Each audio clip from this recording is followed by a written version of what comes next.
నేను మీ ఈశ్వర్. ఈ6 న్యూస్కి స్వాగతం. వార్తల్లోని ముఖ్య అంశాలు.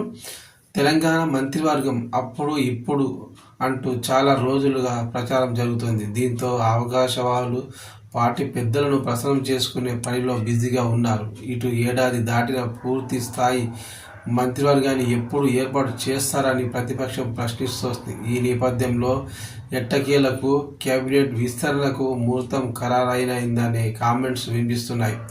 ప్రస్తుత ముఖ్యమంత్రి విదేశీ పర్యటనలో ఉన్నారు. ఇటీవల ఢిల్లీలో పర్యటించిన రేవంత్కు కేబినెట్ విస్తరణపై కాంగ్రెస్ అధిష్టానం క్లారిటీ ఇచ్చినట్టు తెలిసింది. విదేశీ పర్యటన ముగించుకొని వచ్చిన తర్వాత విస్తరణకు ముహూర్తం ఖరారు అవుతుందని కాంగ్రెస్ నేతలు చెబుతున్నారు. ఈ నెల 25న హైదరాబాద్కు రానున్నారు.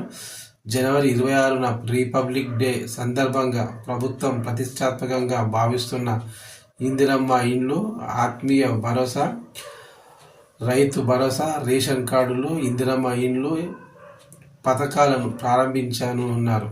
దీని తర్వాత సీఎం జిల్లాల పర్యటనకు ప్లాన్ చేసుకుంటున్నారు.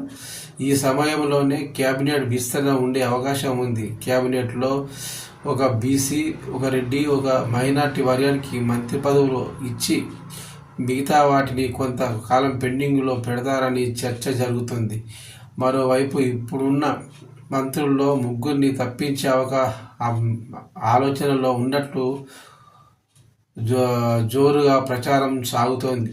ముఖ్యంగా ఎస్సీ, ముదిరాజ్, మున్నూరు కాపు సామాజిక వర్గానికి కేబినెట్ విస్తరణలో చోటు దక్కే అవకాశం కనిపిస్తోంది.